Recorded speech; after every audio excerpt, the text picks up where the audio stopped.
Welcome to the next lecture.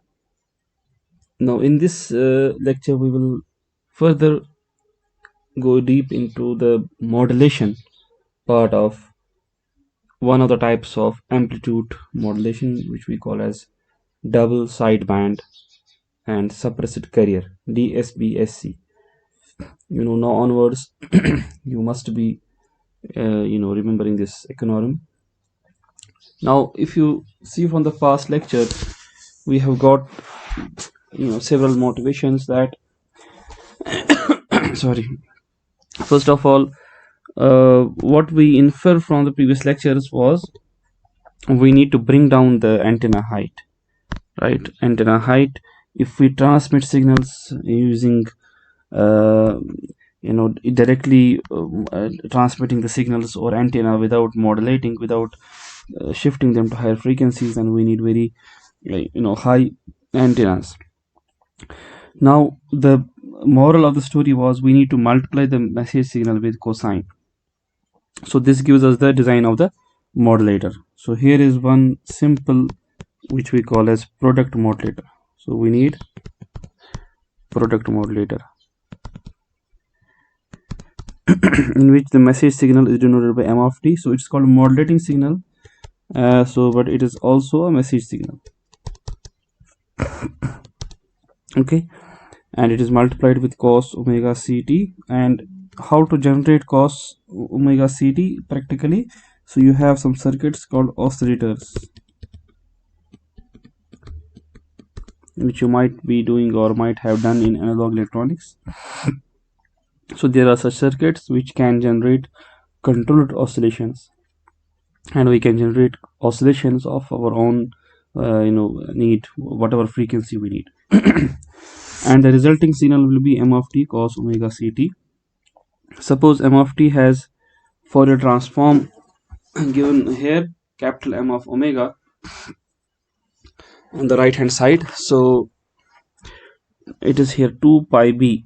Okay, so it means that the maximum frequency component or the maximum frequency which is available in this signal is b hertz. Okay, so this is also the bandwidth, right, of this signal. Now we will later see that how we can realize this product operation.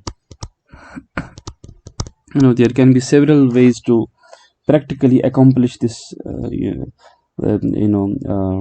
product operation. Right now we will concentrate now further on what happens when we multiply it. See, let me draw here this. Suppose cosine signal, since it is a very high frequency signal, it can be something like this, right?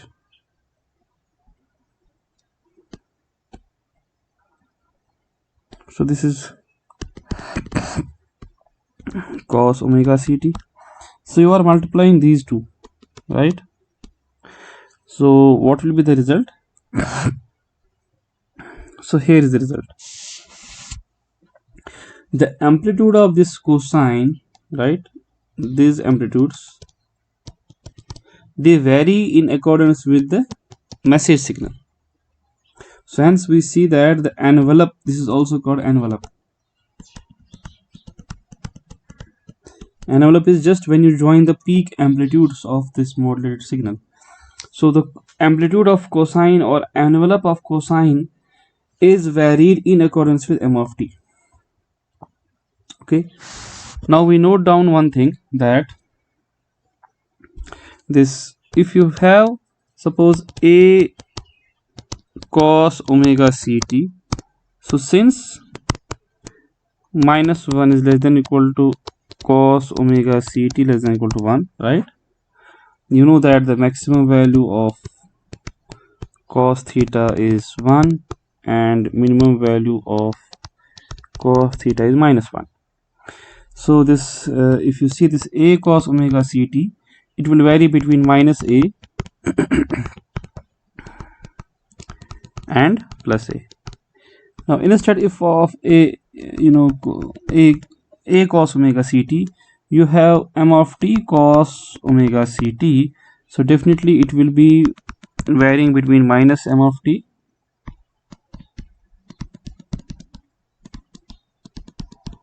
to m of t.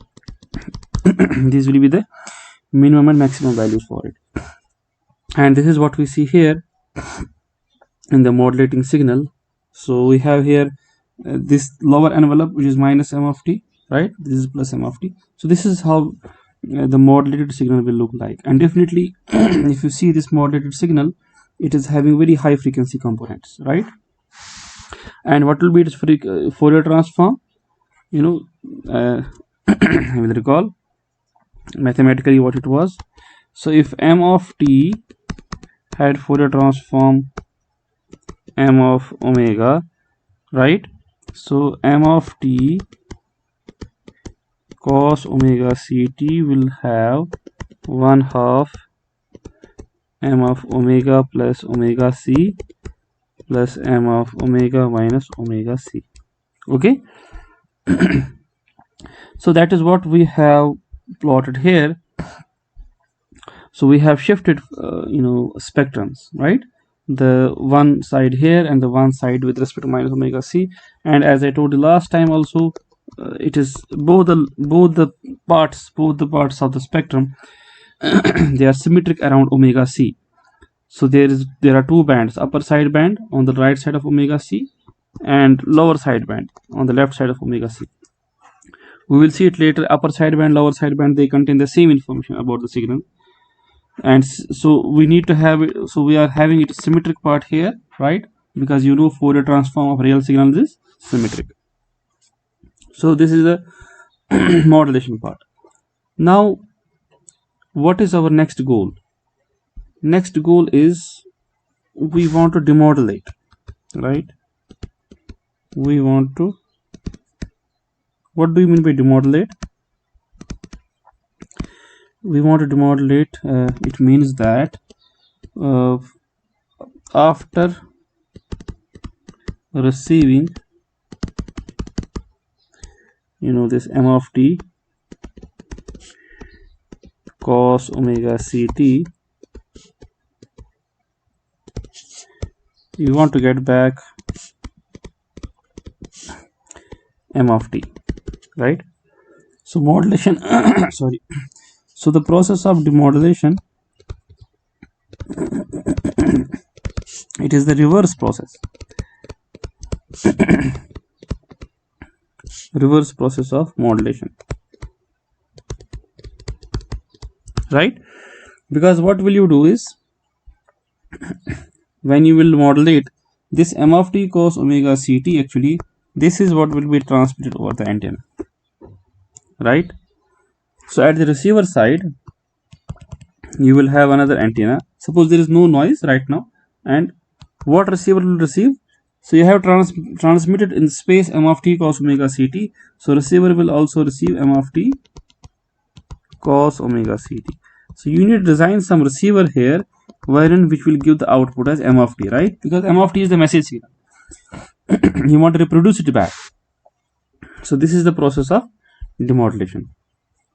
Now how should we go about the demodulation? Let's see. So first of all, if we observe the mathematical essence, so we have here cos omega ct. Mathematically, which operation can we do that such that we get m of t, right? So you may think of like we can divide it, but dividing analog signal is not realizable with the help of circuits. Division in digital signals is realizable, but in case of analog signals, division is not realizable. Otherwise you would have said that I will divide it with cos omega ct, I will get m of t. So this division is not realizable with analog signals. Okay, so this is not realizable, not at all practical. So we had to think of something else. Now let's see one thing, that let's multiply it again with cos omega ct. Let's see what happens. So we will get m of t cos square omega ct. Okay. So still it is further problematic. It doesn't seem helping. We want to get only m of t. So let's use some identities. So you might be aware of this. Cos 2 theta is twice cos square theta minus 1, right? So cos square theta then becomes 1 plus cos 2 theta by 2. So if we use this identity here, what we get is m of t by 2 1 plus cos 2 omega ct, right? So if we write it separately, m of t by 2 plus m of t cos 2 omega ct by 2. So we partially seem to be a little bit closer to what we want. We have a separate part of MIT. This 2 is not a problem, okay, it's simply a constant. But this part is problem. It is a problematic part.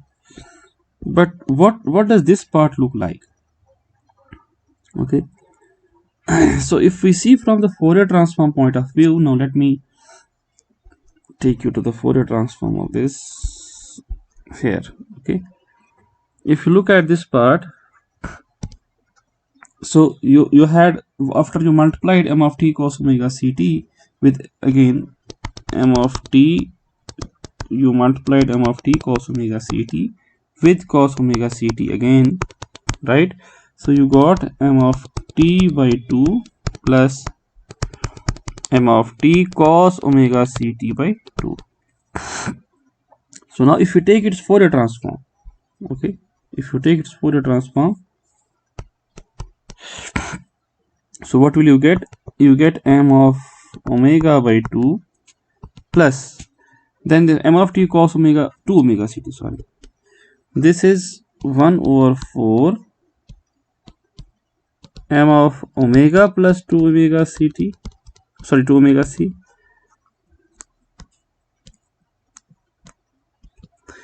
plus m of omega minus 2 omega c.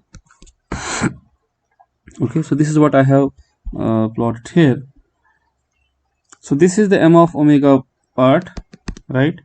And these are the side, for the two, you can say side bands or side lobes. But now this time this is centered around 2 omega ct and this is centered around minus 2 omega ct. Now till now mathematical operation. Now can we think of some other operation which will basically get me rid of this? I want to get rid of m of t cos omega ct. So here is solution. If we see in frequency domain, from frequency domain point of view, this part at the receiver is unwanted, okay, and also this part is unwanted, right, and this part is desired part, right, because this part is Fourier transform of m of t. Okay, so what should we do? Since this part, the desired part, you know, it is at low frequency.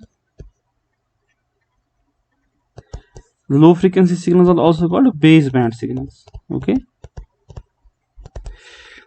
so we can put something called a low pass filter, okay, LPF.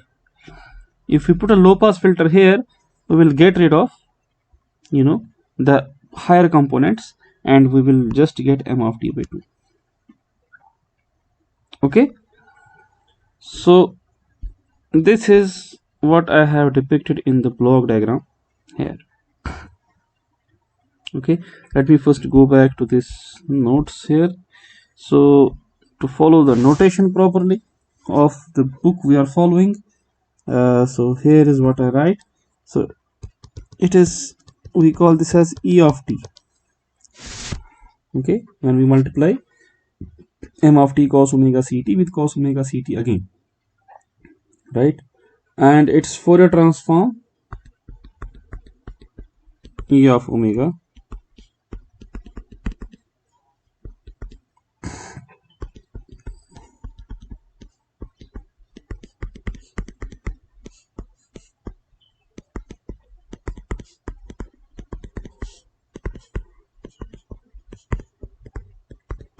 Okay, so in this way we can get back the message signal. Let's look at this. The output of, so we first multiply the incoming modulated signal with the cos carrier again. So we have to generate this carrier at the receiver. We put the low pass filter, and then we get 1/2 of m of t. Okay, now this 1/2 you can easily get rid of. As an example, if you have 1/2 of m of t at input of some circuit, you want m of t. First of all, how can we achieve this? We can put here simply amplifier.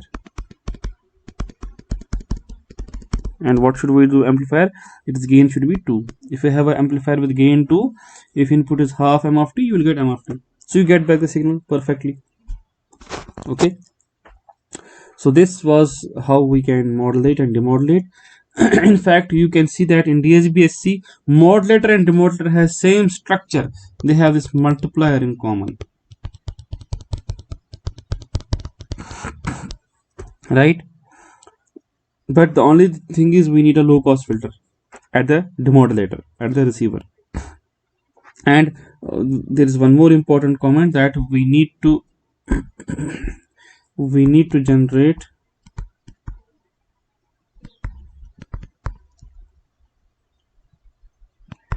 the carrier signal cos omega ct at receiver also. Okay, we will see it later. We will discuss more that it is very difficult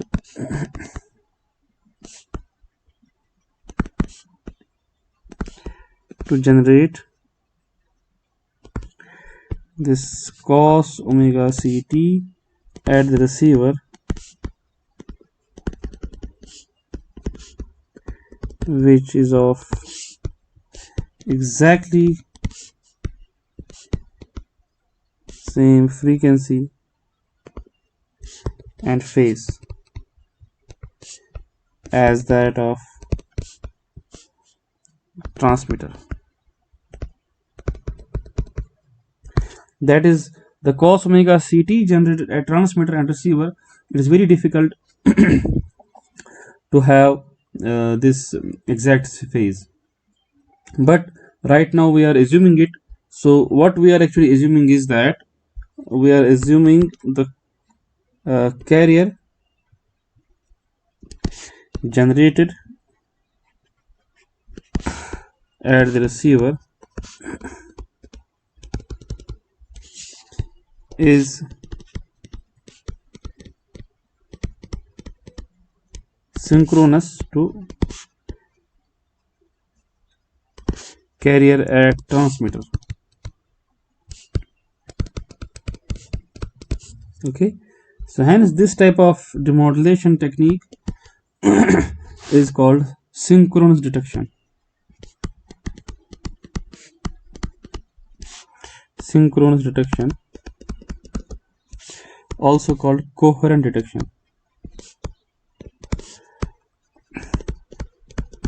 Coherent also because we assume that this the carrier at receiver is in coherence with the carrier at transmitter. Incoherence means so suppose at transmitter actually you will have some phase lag also, this theta, right? So if transmitter has cos omega ct plus theta, at receiver if we generate cos omega ct plus theta exactly, okay, that is this phase is same as well as omega c same, we say that they are in coherence with each other, okay, or they are synchronous to each other. Okay, so it is very difficult, in fact impossible. Okay, then we will see later, can we have some other technique where we don't need to generate the carrier at the receiver. That we will see in upcoming lectures, and we will also do some examples related to DSB-SC. Okay, thanks for watching.